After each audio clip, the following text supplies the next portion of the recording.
to Loretta. Starring Loretta Young. Hello. I was watching the beginning of our half hour with you here on my set. You know, television is just wonderful, isn't it? Come to think of it, it's magic. Here I am in my living room in Southern California. And all you have to do is flip a little switch right there, and presto, television brings my living room right into yours, wherever yours may be, all over the United States. Just think of all the places I can be at once. That used to be a dream of mine when I was a kid. I think that's just plain wonderful.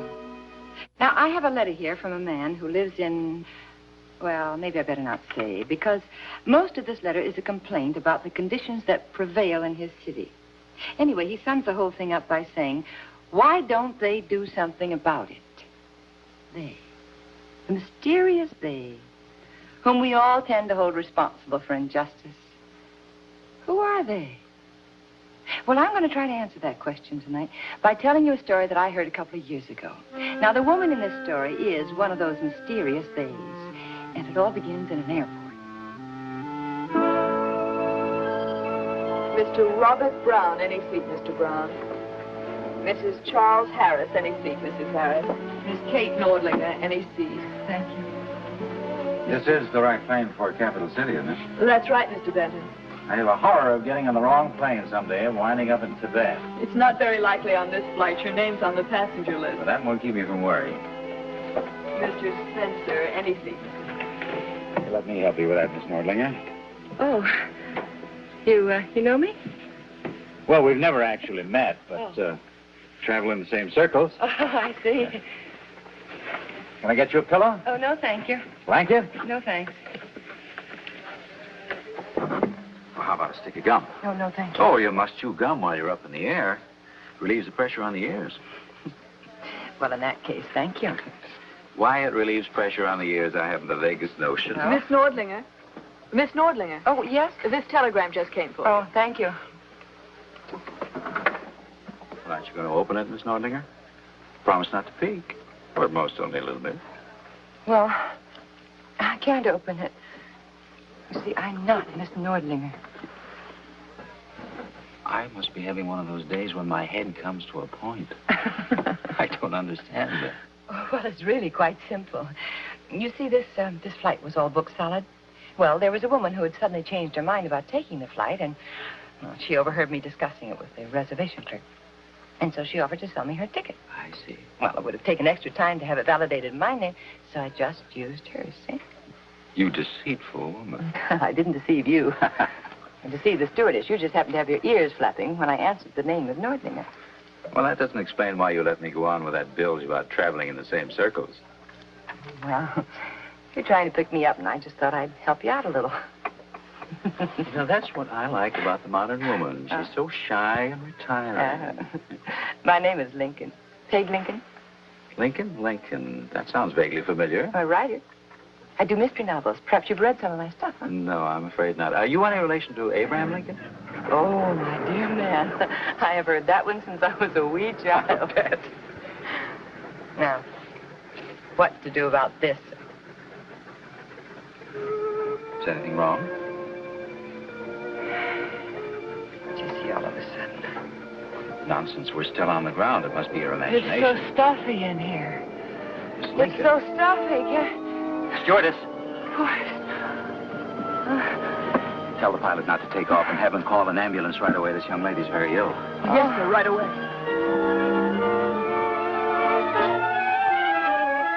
Ill? Oh, brother, was I ill. The next 2 days were a nightmare of stomach pumps and high fever and worried-looking doctors. But finally, I was allowed to leave the hospital.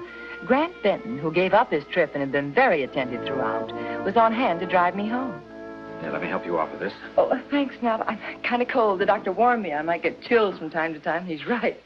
Better fix Miss Lincoln some tea, hmm? Oh, peanuts. Ooh. Want some? No, thanks. Anything wrong? Why, this telegram. Isn't that the one delivered to you aboard the plane? One addressed to the Nordlinger woman. That's right, it is. No, well, what about it? Well, just this. I'm certain it wasn't in my pocket when I left the hospital. I looked to find out. Well, maybe you didn't notice it. Or maybe you stole it from me when you carried me off the plane.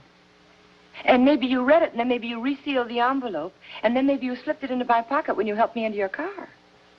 Now, what made you think You want to go straight to bed. Still a little feverish from that ptomaine. And that's another thing that's been bothering me all along. Now, how could I have ptomaine when I never eat for 6 hours before I travel? Contaminated water, maybe. You must have had something. I'm just now beginning to realize what I had. A stick of poison chewing gum to relieve the pressure on my ears. You actually think I poisoned you? Yes.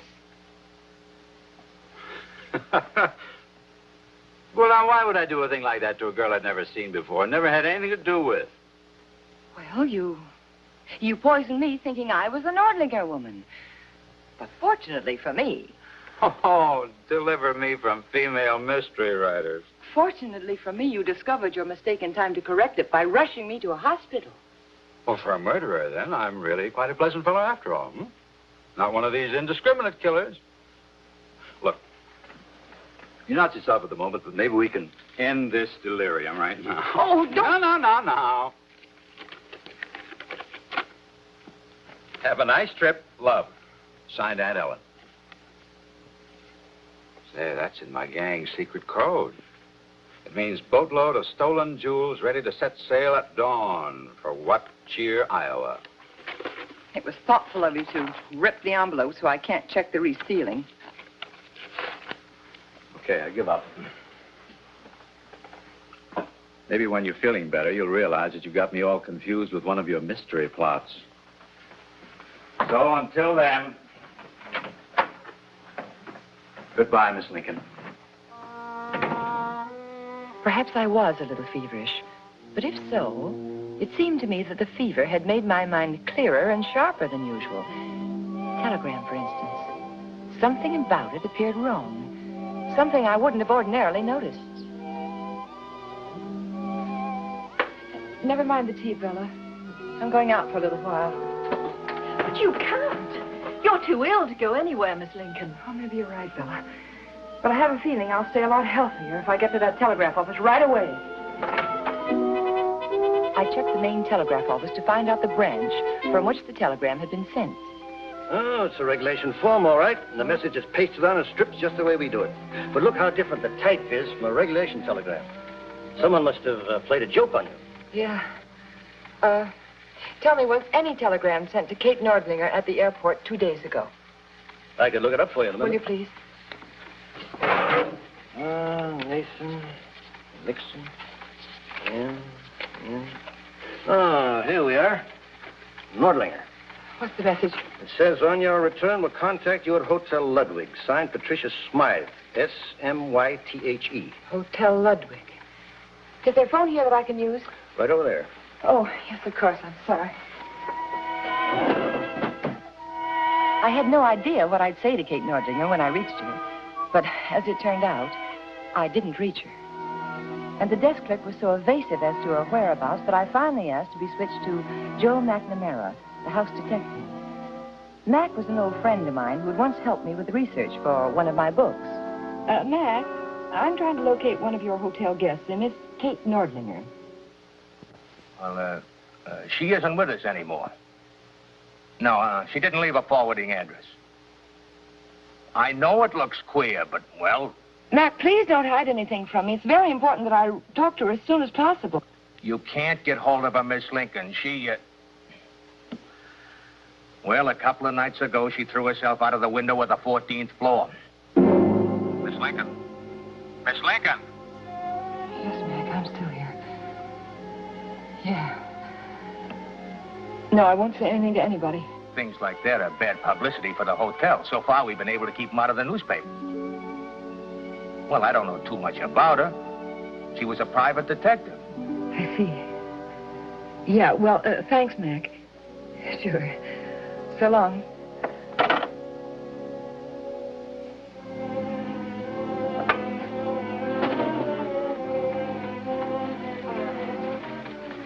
Patricia Smythe, the woman who sent that telegram, did she leave a return address in case the message wasn't delivered? I believe so. It's the usual thing.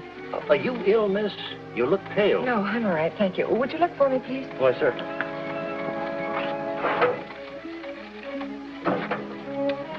Patricia Smythe, 1100 Broadview Vista. Just a minute. 1100 Broadview Vista.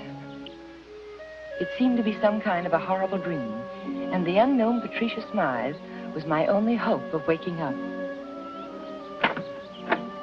Yes? Is Patricia Smythe in, please? Patricia Smythe? Yes. Why, yesterday she's dead, ma'am.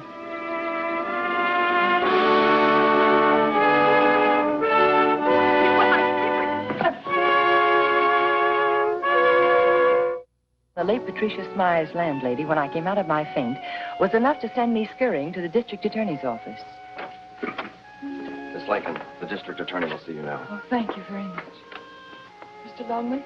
How do you do, Miss Lincoln? How do you do? Sit down, won't you? Oh, thank you. I've been half expecting you all day. Grant Benton phoned me right after he left your home. He said you had some wild idea he'd given you poison. You might want to register a complaint. Is Mr. Benton a friend of yours? Yes. My best friend. We grew up together. See, I'm going to do myself a lot of good here. Miss Lincoln, I assure you I'd never let friendship interfere with the efficiency of this office. However, having known Grant Benton all his life, I can also assure you that he wouldn't harm a fly. It's true he has a somewhat weird sense of humor. Mr. Longman, your friend with his weird sense of humor has murdered 2 women in the past 48 hours. Grant told me you're just out of the hospital, Miss Lincoln. Yes, that's right, Well, I wouldn't am. it be wiser if you went home and rested for a while? Why don't you just listen to what I have to say and then decide whether I'm delirious or not, huh? All right. Thank you. Now, first of all, have you ever heard of a girl called Patricia Smythe? Yes, of course. Oh? Well, Patricia worked for this office until yesterday. That is, until she was killed in a hit-and-run accident. We're still trying to find the driver. Do you by any chance know who that driver was? Indeed, I do. It was Grant Benton. I see. Do you have any proof of No, this? I don't. Not exactly. Not yet. Miss but Lincoln. The police have an eyewitness report that the killer drove a light tan convertible. Grant Benton owns a dark sedan. But he could have borrowed someone else's car, couldn't he? Yes. Of course he could. Sit down. Now then, you mentioned still another murder. Yes, there was. 2 nights ago, he went to the Hotel Ludwig and pushed a woman out of the window. Now, that was Kate Nordlinger. Well, no, I haven't got any proof of that yet either. Naturally, there was an official investigation of the Nordlinger death. Now, I read that report carefully. Well, I'm satisfied it was suicide. You are? Yes. I bet Mr. Benton is even more than satisfied. No, you're letting your imagination run away with you. I'll tell you one thing. This is not my imagination. It's there. As I told him about the fake telegram, he showed real interest for the first time. I began to think I was actually making some headway. But then... Well, I'll tell you what I'll do, Miss Lincoln. Yes? I'll check with the telegraph company. Now, if anything develops, I'll get in touch with you later. You'll get in touch with me later. I realize you're taking all this very seriously. Mr. Longman, what am I supposed to do? Sit around like a duck in a shooting gallery till you decide whether I'm crazy or Miss not? Lincoln, wait a minute. Do you want to prefer charges against Grant Benton? Well, no, I couldn't. You know I haven't got any proof yet. Hell, where does that leave us? Oh. Leaves you thinking that your best friend is the victim of a few embarrassing coincidences. And it leaves me thinking that, well... That the district attorney is a good-natured bubblehead being taken in by a pal? Well, you said it, sir. I didn't. Well, I'll do my best to correct that impression. Yes? Meanwhile, why don't you go home and get some rest? Get some rest, the man said. Oh, sure. Just close your eyes and forget there's a killer on the loose. It was a small comfort to know I had a gun. Private detectives have guns, too. A fat lot of good it had done Kate Nordlinger. Then finally, late in the afternoon, the district attorney phoned. Hello? Oh, yes, Mr. Longman. I just called to tell you I checked with the telegraph company. Your story's on the level. Well, I already knew that. There are a couple of other developments I'd like to bring you up to date on. Would you mind if I dropped in after dinner? I certainly wish you would. It's going to be mighty lonely around here after my maid leaves. Yes. Yes, 8:30 will be fine. Goodbye.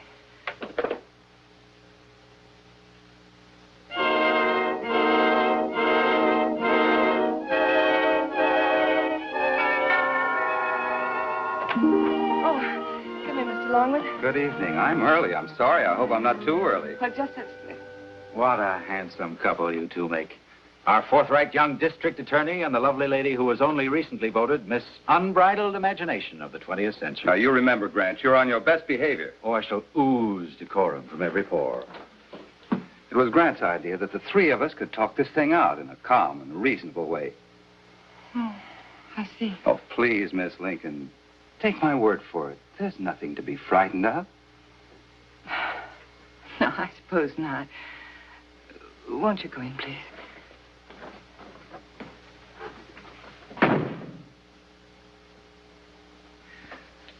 Sit down, won't you?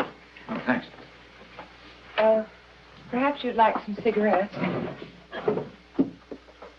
Not for me, thanks. Would you care for one, Mr. Longman? Oh, thank you. Now then, Miss Lincoln, where would you like me to begin? Oh, well, let's start with Kate Nordlinger at the airport. Now, she saw you, and that's why she decided not to take that flight. You see, she knew you, but you didn't know her. Well, that's pretty fancy.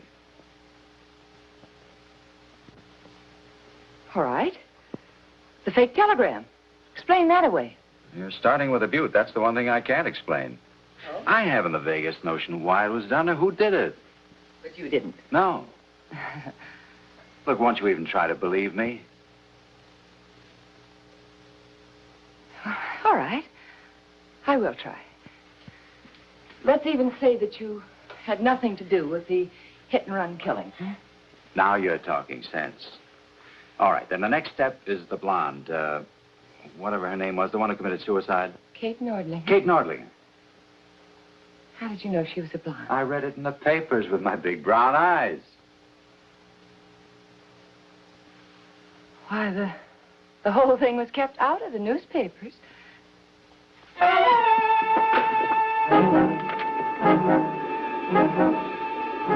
was wondering why you were so interested in that drawer. Better put it in your pocket, Ray. The young lady has some odd notions of hospitality. Miss Lincoln, I thought you understood. I'm not here to trick Grant into a confession or anything as absurd as that. But how did he know she was a blonde? Well, I frequently discuss cases with Grant. No doubt I told him that the Nordlinger woman was a blonde. You did, Ray. I distinctly remember. Oh, for heaven's sake, Mr. Longman. Open your eyes. He's it. The explanation fits. What explanation? Well, just this. Patricia Smythe worked in your office as a clerk, right? Yes. All right. Now, while she was there, she probably ran across, well, some information that incriminated our friend here.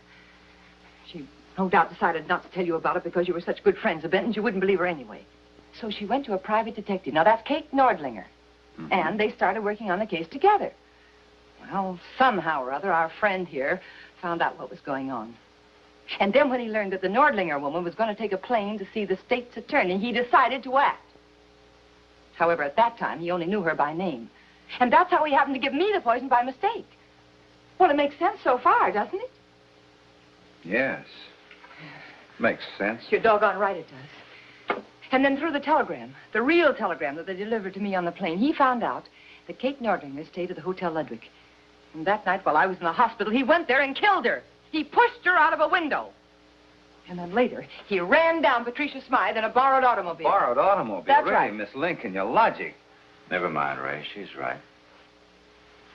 I've made a couple of slips, and the whole Supreme Court couldn't shake her loose now. There. Makes you any happier? I killed both women. You have the dubious honor of having proved your point. You know, you're a real card, you are. You're going to be trying for laughs when they strap you in. No, me and they're not strapping. I'd advise you to glance at our forthright young district attorney. I'm sorry, Miss Lincoln. We did our best to talk you out of this. Now you leave me no choice but, well, Shall I tell you what our forthright young district attorney means? He means that he and I control the gambling in this town, and anyone who interferes is liable to get hurt, very hurt. Dead, you might say. Maybe I should have mentioned that the bushes outside here are just thick with men from the state's attorney's office. What? Wait, easy, very easy. You see, when you called me this afternoon, you told me that you checked with the telegraph office about that fake telegram. Well, when I talked to them later, they said that you hadn't checked. And that meant that you knew about it all along. So you telephoned the state's attorney. Is that what you want us to believe? Yes, I did. And also, the local police were very helpful. They were the ones who told me that you had a tan convertible. Exactly like the murder car. I warned you not to use my car. Calm down. She's only guessing, stalling, wasting time. No, I'm not. Why, for every crook like you, there are 1,000 honest law enforcers who are only too willing to fight your guy. And there's a group of them right outside, right now. You better leave the comedy to me, Miss Lincoln. They're under orders to demand entry at the slightest disturbance. So, go ahead. Fire that gun. Fire it, and they'll be in here like a swarm of gnats. And if I don't fire it? Take your chances in the court. After all, it was Benton here who killed those women. You didn't.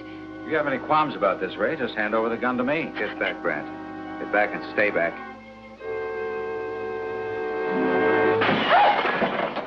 There's your slight disturbance.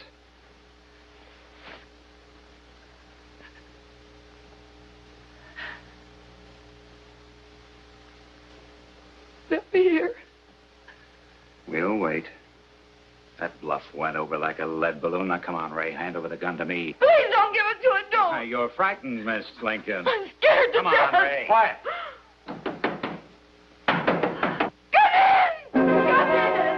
All right, take him out. Are you all right, Miss Lincoln? Here. Come over here and sit down. I'm all right. I'm just scared. Here, use this. Thank you.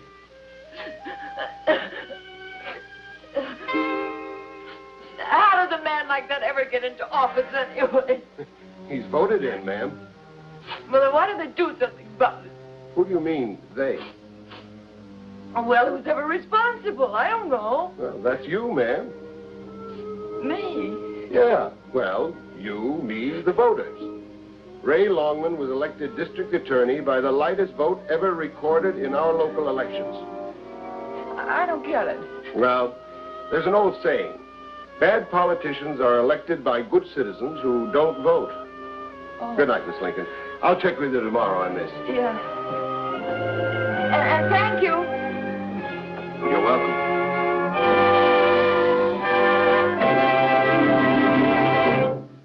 Now, I hope I can remember the exact words of that policeman in our story tonight. Bad politicians are elected by good citizens who don't vote. That makes good sense, doesn't it? Visit Loretta Young again next week, same time, same station.